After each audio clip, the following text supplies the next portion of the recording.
Há mais de 500 anos atrás, Lutero começou um movimento que se faz necessário até hoje. É tempo de, mais uma vez, olhar para a sociedade e reformar. Dia 14 de outubro, vem ouvir sobre reformar a educação. Outubro é o mês no qual nós lembramos da reforma acontecida em 1517, 31 de outubro, quando Lutero fixa nas portas da catedral, da comunidade de Wittenberg, as 95 teses, chamando pessoas para um debate a respeito de como a vida da comunidade na qual ele estava inserido estava acontecendo. E em decorrência das teses que ele coloca ali, algumas mudanças que não foram tão bruscas, mas foram acontecendo de uma maneira paulatina naquele contexto onde ele estava e desencadeiam em todo esse processo da reforma, do qual nós, como comunidade luterana, somos herdeiros. Nosso assunto especificamente hoje é reformar a educação. E antes de nós entrarmos no nosso assunto da educação, eu queria convidar vocês a pensar um pouquinho sobre o tempo que nós vivemos. Eu não sei como vocês avaliam tudo que a gente recebe de informações e de desinformações no nosso tempo. Se você tem um celular que possa ser habilitado, possa ter uma conta no WhatsApp, ou Face, ou Instagram, você deve ter recebido, assim como eu recebo, uma centena de vídeos e de frases atribuídas a um candidato, a outro candidato, mas quando não é época de eleição, essas coisas também circulam com outros motivos. E de repente vem lá uma mensagenzinha dizendo urgente, compartilhe para mais 300 pessoas. E se você tirar tempo para dar uma olhadinha naquilo que vai sendo dito ali, você diz, mas como alguém compartilha isso? Isso não tem o menor sentido. A gente vive uma época de informação, mas simultaneamente de desinformação. Ninguém vê problema em dar a sua opinião sobre assunto nenhum. A gente tem opinião. E a gente é estimulado a dar a nossa opinião, mesmo que ela seja ridícula muitas vezes. E a gente tem opiniões ridículas a respeito de alguns assuntos, porque a gente está falando de coisas que a gente não conhece. Junto com isso, a gente se expõe a algumas situações que a gente poderia evitar. Quando a gente compartilha coisas que, de repente, alguém muito rapidamente percebe que são inverdades. Esse talvez seja um pouco do nosso cenário, do nosso tempo, onde é fácil emitir uma opinião, onde é fácil compartilhar a opinião de outros, onde a gente coloca nome de pessoas em mensagens para atribuir a ela mais valor, mas onde a gente poucas vezes para diante de algo que foi compartilhado conosco e usa o nosso conhecimento, usa o senso crítico para avaliar se aquilo que está sendo compartilhado conosco, de fato, traz alguma coisa útil. Dito isso, quando nós, então, combinamos as coisas a respeito dessa série, eu fiz contato com algumas pessoas da comunidade que trabalham na área da educação, e nós temos muitos professores na comunidade, mas eu escolhi duas pessoas, e eu vou citar algumas frases delas no meio disso. Fiz contato com mais pessoas, mas dessas duas talvez me deram um pouco mais de retorno, me ajudaram com algumas ideias. Muitos de vocês conhecem a Marilze. Marilze está no culto da manhã sempre. A Marilze é doutoranda em teologia, dá aula na faculdade de teologia, e a área de atuação dela é justamente educação. Então era a pessoa perfeita para eu perguntar algumas coisas para ela.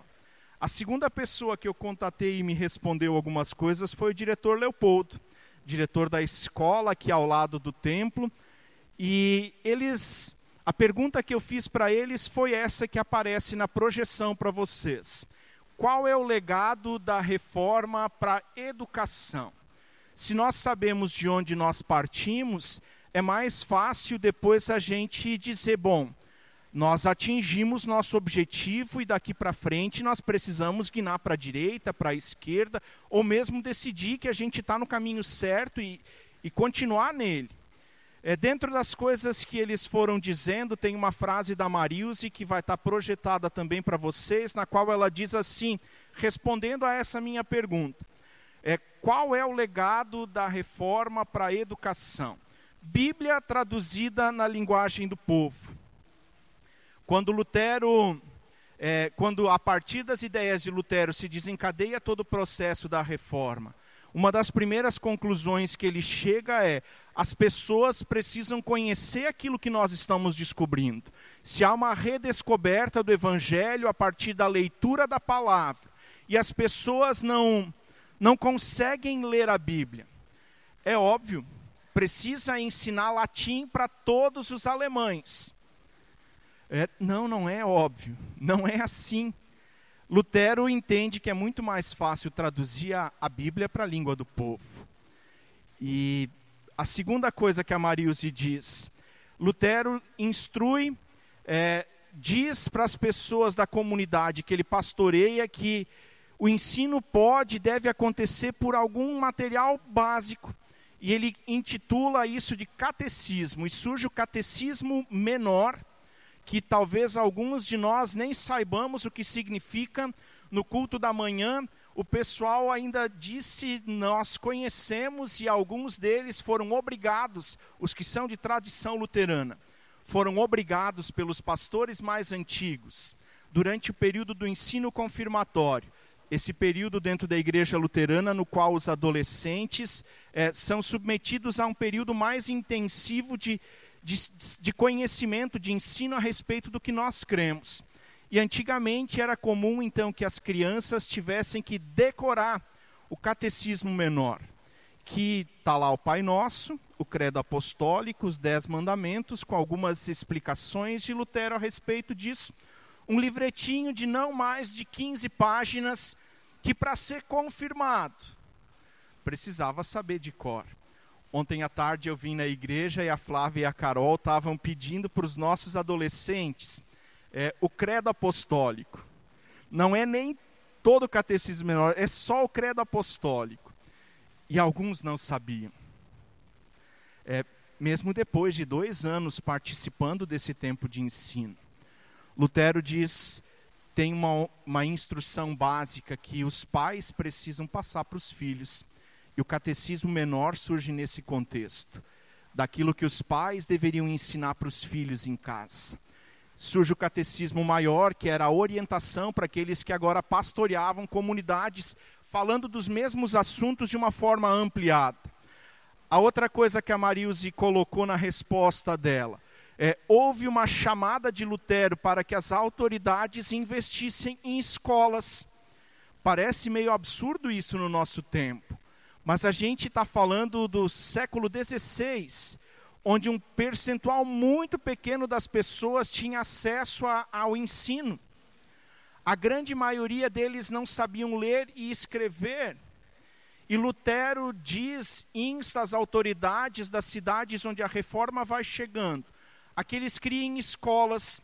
A Marilze diz a quarta coisa, Lutero prega um dia dizendo que os pais têm a obrigação de mandar os filhos para a escola. Hoje a gente tem até legislação a respeito disso, né? Se os pais não mandarem os filhos para a escola, logo bate o conselho molecular, como diz uma pessoa que eu conheço. O conselho molecular veio de novo na casa do fulano porque ele não cuida bem dos filhos. Lutero precisa pregar a respeito disso. Porque os pais não têm o hábito, agora mesmo que existam algumas escolas, os pais não têm o hábito de fazer isso. E a última coisa que a Marilze diz, isso é legado da reforma, é a terceira forma de culto que Lutero propõe. Lutero propõe na renovação da comunidade que a missa em latim permanecesse. Afinal de contas, ele estava numa universidade para onde afluíam diversos estudantes e a língua culta, a língua padrão para o estudo era o latim.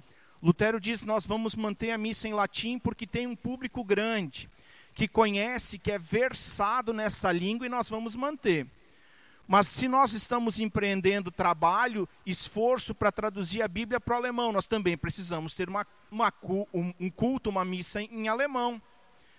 E a terceira forma de culto, Lutero diz, além desses dois cultos, em latim e em alemão, nós precisamos da terceira forma, que é o culto que acontece nas casas, onde um grupo de pessoas se reúnem e eles podem conversar a respeito das dúvidas que surgem da fé.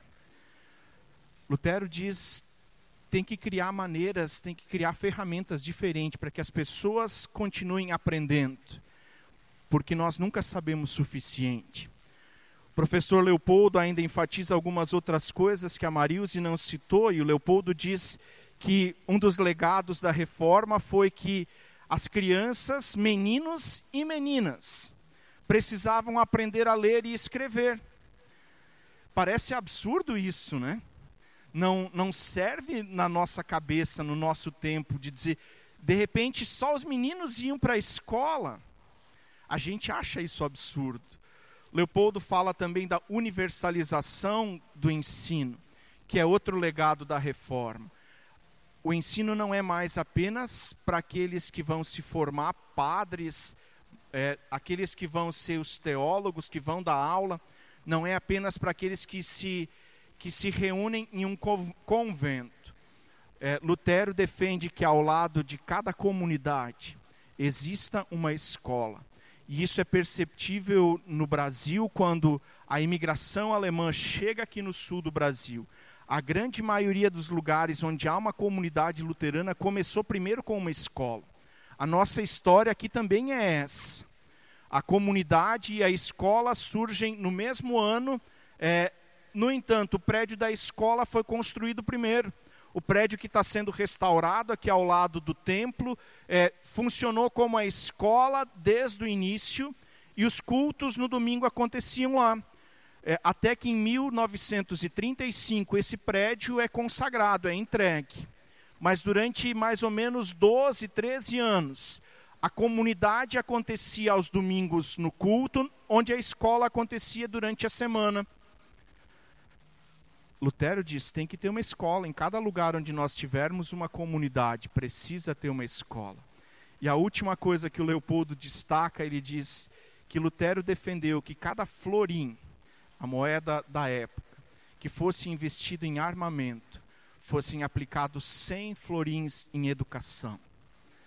Eu não tirei tempo para ver como essa proporção está no orçamento da nossa nação ou da cidade, mas é uma ideia interessante.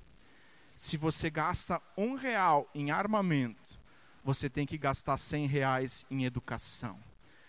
A gente não está falando da nossa época, a gente está falando de uma época onde os reis, quando entrava a primavera, quando eles ficavam meio entediados, eles olhavam para o lado, para o outro e diziam, não, aquele reino é mais fraco que o meu e é contra eles que nós vamos fazer guerra. E durante a primavera a guerra acontecia. Se gastava muita coisa em armamento, em guerra. Lutero diz, a educação é 100 vezes mais importante do que a guerra. Também no ano passado, por ocasião dos 500 anos da Reforma, a ISLB fez uma microsérie com alguns temas que são importantes para a Reforma e para nós como igreja. E tem um videozinho então que nós vamos ver agora, com o Werner Schinemann e com o professor Martin Dreher, que foi... Eu tive uma aula com ele, talvez na época do William, até ele era professor de tempo integral lá, né, William? Na faculdade de teologia. Pode soltar o vídeo aí, Rafa? Não existe mundo melhor e mais justo sem educação para todos. Isso você está cansado de saber. Até os dias de Lutero, há muita gente muito bem letrada. E quem são essas pessoas? São os monges e as monjas nos mosteiros. No século XVI, apenas crianças e jovens com vocação religiosa ou de camadas sociais mais ricas tinham acesso à educação. Lutero vai querer que a educação não seja somente uma coisa para fins religiosos, E por isso ele vai fazer a exigência da universalização do ensino. Defendia que a educação fosse para todos, incluindo pobres e meninas, que na época eram excluídas. Ele vai exigir também que para as meninas existam figuras femininas que as ensinem. É a figura da professora, que está começando há 500 anos atrás. Lutero queria que as escolas ensinassem outras matérias, como alemão, grego, geografia, história e matemática. Também defendia uma educação mais lúdica. Ele queria que as crianças aprendessem brincando. Adivinha o que mais ele exigia dos governantes da época? Cada vez que se gastar um florim com armamentos, a gente deve gastar 100 florins com a educação. Hoje, muitos destes ideais são uma realidade no mundo inteiro e fazem parte da educação de milhões de pessoas. A gente está falando de uma época, então, na qual não era todos que recebiam a mínima instrução, onde um percentual muito pequeno da população sabia ler e escrever, onde poucos tinham a oportunidade de se aprofundar em qualquer coisa. E aquilo que a reforma traz, naquela época, revoluciona a maneira como a educação é encarada. E isso chega até nós. De todos nós aqui, provavelmente a grande maioria tem curso universitário. Todos nós tivemos acesso a uma escola. Nós aprendemos a ler, nós aprendemos a escrever, nós continuamos, nós fomos capacitados para um processo contínuo de aprendizagem. E isso é legado da reforma. No entanto, isso não é suficiente a gente só olhar para trás. A nossa história, ela nos traz até um determinado ponto e agora, a partir daqui, é com a gente. Se nós somos frutos disso, o que a gente faz daqui para frente? Eu quero propor pelo menos 3 pontos para a gente pensar a respeito do assunto.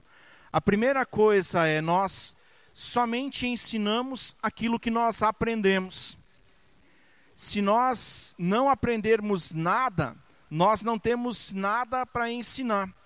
Mas se nós aprendemos alguma coisa, nós temos alguma coisa para transmitir para alguém. O Salmo 78, que de manhã eu falei que ele é um dos meus 5 salmos preferidos. Salmo 78, se você tem a sua Bíblia aí, versículos de 1 até 6 vão nos dizer assim. Salmo 78. Povo meu, escute o meu ensino e incline os seus ouvidos para o que eu tenho a dizer. Em parábolas abrirei a minha boca e proferirei enigmas do passado. O que ouvimos e aprendemos e que os nossos pais nos contaram, não esconderemos dos nossos filhos. Contaremos à próxima geração os louváveis feitos do Senhor e o seu poder e as maravilhas que ele fez. Ele decretou estatutos para Jacó e em Israel estabeleceu a lei e ordenou aos nossos antepassados que ensinassem aos seus filhos, de modo que a geração seguinte conhecesse, e também os filhos que ainda nasceriam, e eles, por sua vez, contassem aos seus próprios filhos. O que o Salmo 78 nos propõe é que aquilo que nós aprendemos, aquilo que nos é ensinado por alguém, a gente não guarde conosco. E seria trágico se ao longo da história da humanidade, as pessoas que foram descobrindo coisas, tivessem guardado elas para si.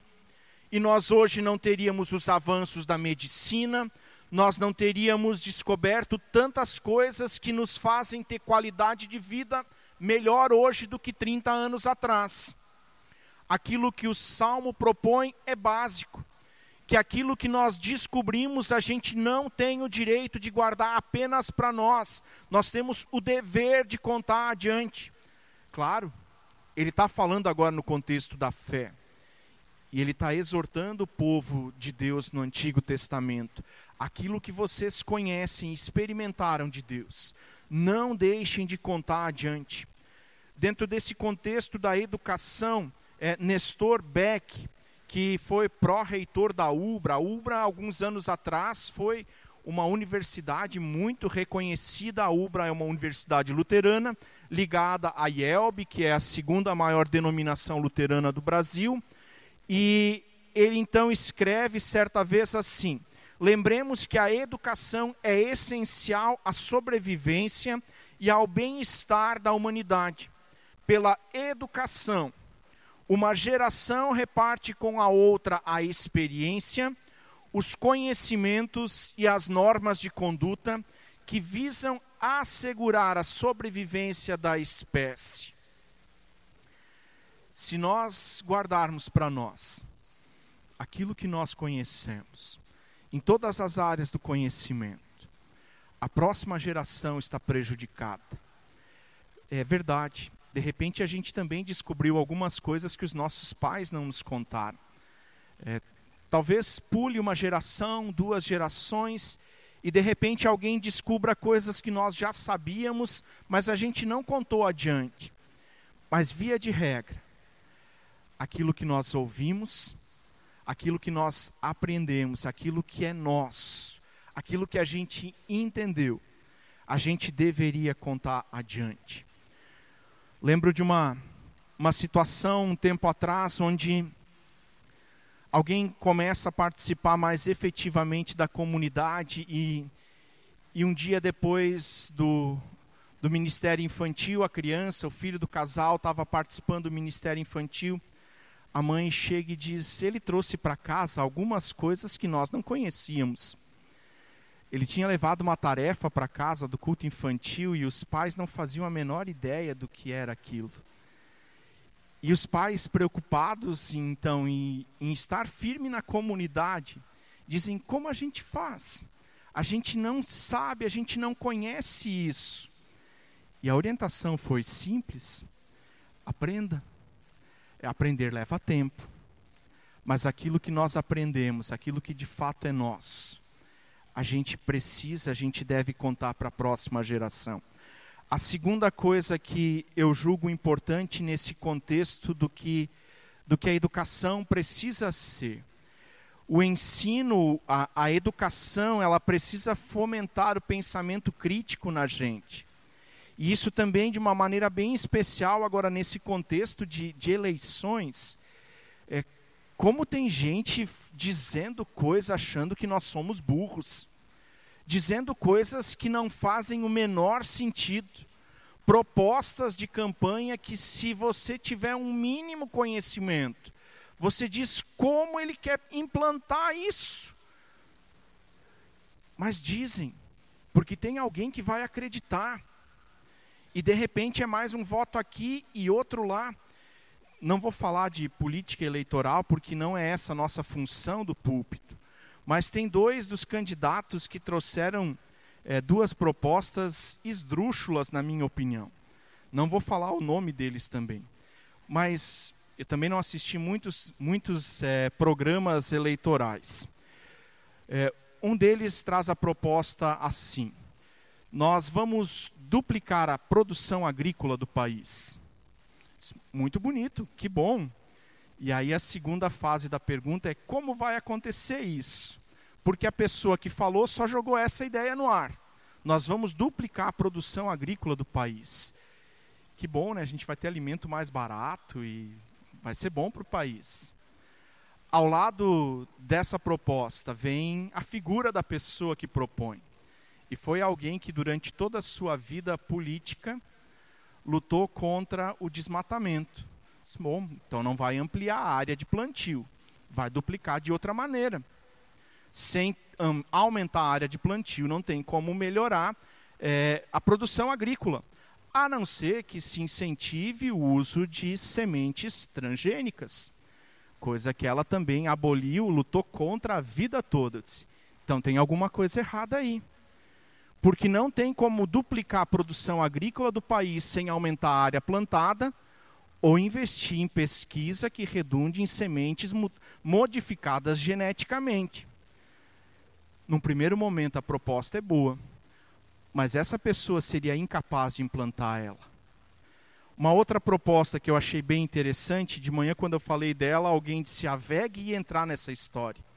Um candidato propôs estatizar, fazer as empresas serem do Estado, as 100 maiores empresas do Brasil. Eu não sei se a VEG está entre as 100 maiores, mas deve estar perto se ainda não está. Estatizar as 100 maiores empresas do país. Tem chance disso acontecer? Não tem. Tem que rasgar a Constituição, tem que tirar todos os ministros de lá. E vai ter que botar fogo em metade das cidades, porque eu imagino o Jaraguá se levantando contra isso. Porque muitos dependem da VEG. A gente deveria ser ensinado, a educação que a gente recebe deveria, no mínimo, nos fazer parar diante de algumas situações e dizer, isso aqui não condiz, isso não é factível, não dá para colocar em prática isso. Mas as propostas são feitas porque muitas vezes nós não sabemos diferenciar a mão direita da mão esquerda. Mateus capítulo 24. A história que Jesus vai contando a respeito do final dos tempos. E Jesus diz que tem algumas coisas que vão acontecer, que vão deixar claro que está chegando o tempo dele voltar. E nos versículos 4 e 5, Jesus diz assim, Mateus 24, cuidado, que ninguém os engane, pois muitos virão em meu nome dizendo, eu sou o Cristo, e enganarão a muitos. A situação não é essa, ninguém se apresentou como Messias, como Cristo, mas Jesus está preocupado que os seus discípulos não vão saber diferenciar o que é certo do que é errado. Não vão saber diferenciar entre Jesus voltando e qualquer outro que se apresente dizendo, sou eu. Dentro do contexto de uma comunidade de fé, nós precisamos aprender a ser críticos diante das coisas que nós ouvimos. A gente não pode, para não passar vergonha muitas vezes, ficar compartilhando qualquer coisa que cai no nosso WhatsApp. Porque depois riem de nós. A gente compartilhou. Ah, mas eu não concordo. É tarde. O ensino, aquilo que a gente vai aprendendo, precisa fazer com que a gente tenha um olhar crítico para as coisas que nos são apresentadas como verdade, como proposta, como absolutos. Terceira coisa, o conhecimento traz responsabilidade e a gente até pode ter, a gente tem níveis diferentes de responsabilidades na questão do ensino e da educação. Como pai, eu sou responsável por ensinar aos meus filhos, isso a gente leu no Salmo 78. Como professor, eu sou responsável por ensinar uma sala cheia de alunos. Como pastor, eu sou responsável por ensinar uma comunidade toda. E agora ficou complexa a coisa, né? Vamos tirar essa parte, depois o Felipe edita isso. Não, é assim. A responsabilidade pela educação, para saber por onde vocês andam, é nossa. É mais do William, porque ele é o pastor mais velho. É do William, é do Rafa, é minha. É de toda a liderança. Tem níveis diferentes de responsabilidade e seguramente é mais fácil ter responsabilidade só pelos nossos filhos do que ter responsabilidade por um grupo maior. Mas à medida que a gente vai conhecendo, a gente acaba tendo que assumir responsabilidade também por outros. Se o que o Salmo 78 diz é verdade, aquilo que nós aprendemos, nós não podemos esconder. 2 Timóteo, capítulo 1, versículos 4 e 5. Paulo escreve para Timóteo que é seu discípulo, e Paulo chega a tratar ele como filho amado, é alguém com quem Paulo estabelece uma relação de discipulado, mas também uma relação de muito afeto. E Paulo escreve para Timóteo dizendo assim, eu lembro que você tem uma fé que não é fingida, mas que ela habitou primeiramente na tua avó Lóide, também na tua mãe Eunice. Nesse caso, as 3 gerações foram contando as coisas que Deus fez. E agora chega em Timóteo, que provavelmente se converte com o apóstolo Paulo, e Paulo coloca ele como um dos seus principais líderes, deixa ele como responsável numa igreja. E Paulo está dizendo que agora ele tem um nível de responsabilidade diante do que ele aprendeu, que é diferente das outras pessoas com quem Paulo conviveu. Capítulo 2, versículo 2, e esse texto vai ser projetado. Um pouquinho depois de Paulo dizer, eu lembro da fé que já vem na 3ª geração na tua família. Mas agora vem a responsabilidade diante disso. E Paulo escreve assim, as palavras que você ouviu de mim. Confia a homens fiéis, que sejam também capazes de ensinar a outros. Paulo não está preocupado apenas com Timóteo. Paulo está preocupado com quem Timóteo vai ensinar, para que esses que vão aprender de Timóteo também possam contar a outros.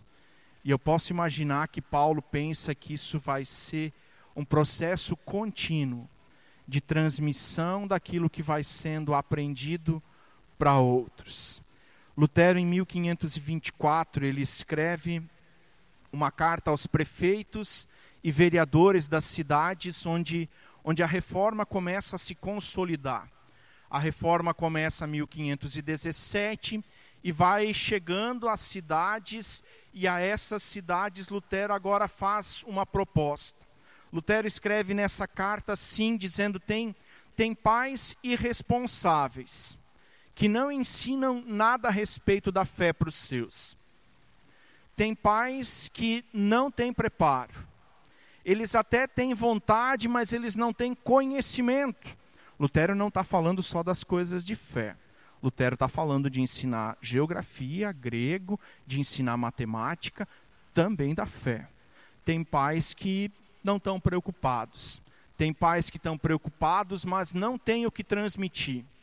E tem aqueles que não têm tempo nem recursos. E Lutero termina a carta dizendo, agora é hora de vocês começarem a investir em escolas. E a sugestão dele é que um professor não tenha mais um grupo pequeno de alunos, mas que um professor possa ensinar a muitos alunos. A gente pode, quem é da área, e pode questionar se isso é bom ou se não é, mas com isso Lutero amplifica a capacidade desse ensino ser transmitido a outros. Como consequência disso, a gente encontra na reforma o start para aquilo que a Alemanha vai ser como país e nós, imigrantes, vamos trazer para o sul do Brasil. Tem mais um vídeo aí que eu quero convidar você a assistir. Por que o brasileiro nunca teve como prioridade a educação? Estou dizendo nos governos... Não, mas eu acho que isso é cultural, isso não tem conspiração de político.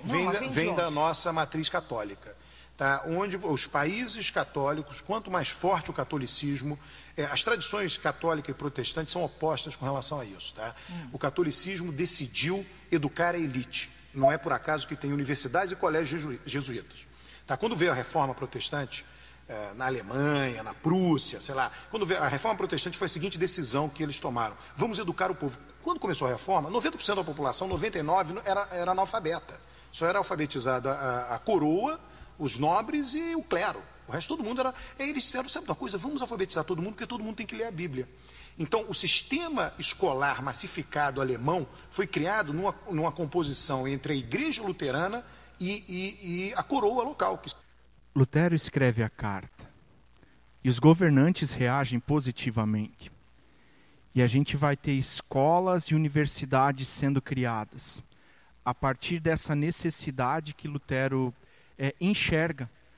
Talvez a gente também chegue a essa conclusão que nós, individualmente, nós não temos condições, nós desejamos, mas a gente não dispõe de todas as ferramentas, de todo o conhecimento para ensinar aqueles que nós amamos em todas as áreas que é necessário. Que bom que nós já dispomos das escolas e em Jaraguá a gente não pode reclamar do que é oferecido nas escolas particulares, mas também nas escolas públicas. A gente tem acesso em Jaraguá. Eu não sei se a gente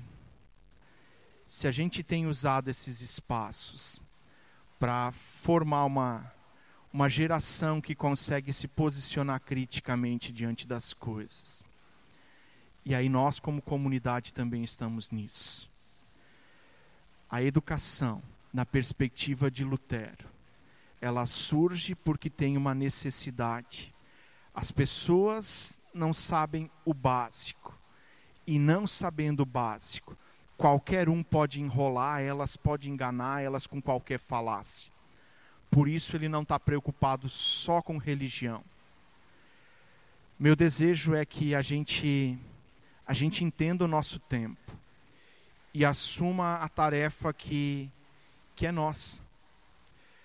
O professor Leopoldo ainda tem uma última frase dele que ele diz: no meu entender, um dos grandes desafios da educação para a sociedade como um todo, e a igreja está junto disso, continua sendo a universalização do ensino. A gente precisa pensar na formação acadêmica. O ensino precisa chegar a todas as pessoas. Que bom que a gente tem uma escola que, embora ela não possa atender todos os alunos. A segunda coisa dentro da formação acadêmica é nós precisamos prestar atenção se os recursos que existem, eles estão sendo aplicados de maneira eficaz. E todos nós que temos filhos na escola ou estamos na universidade, precisamos saber do que está sendo ensinado ali. Ou não é assim que é? Quando seu filho chega em casa com o material da escola, você olha para isso? Eu tive numa reunião esses dias com alguns pais aqui da comunidade que olharam para o material que os filhos estavam levando para casa e se posicionaram diante de uma escola.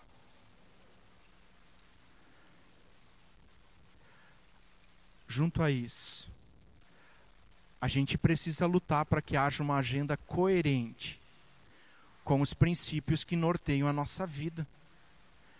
Eu não estou falando de imposição dos princípios do cristianismo sobre outras religiões, não estou falando de perseguição a esses, mas se nós somos a maioria, e no Brasil nós somos a maioria, que dizem ser cristãos, os princípios que vêm da palavra que nós deveríamos conhecer, precisam estar na agenda da educação.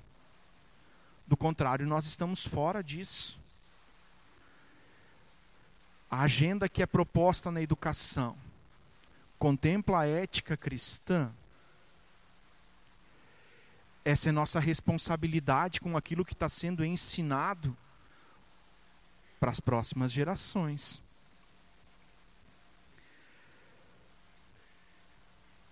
Eu acharia muito triste se daqui a alguns anos, depois do Heitor ser adulto, dele ter filhos, a gente convivendo com os nossos netos, descobrisse que eles deram mais crédito a uma agenda diferente do cristianismo na escola.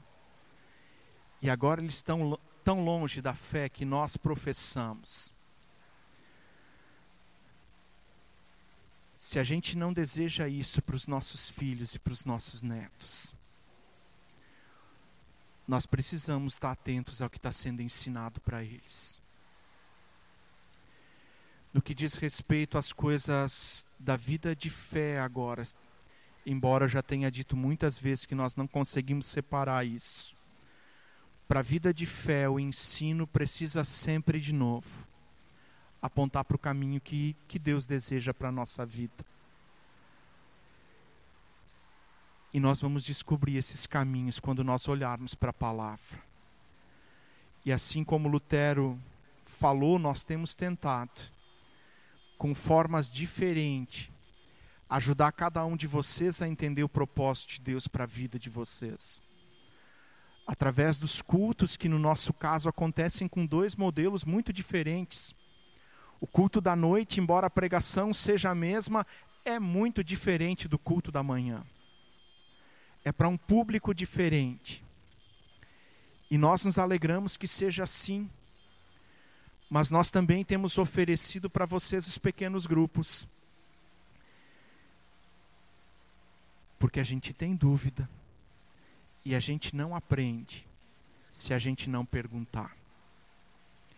Que Deus nos ajude a reformar, sempre de novo, a educação. Porque se nós não estivermos engajados nisso, alguém vai estar. E nós sofreremos as consequências. Siga a nossa comunidade nas redes sociais para receber conteúdo exclusivo, avisos e eventos.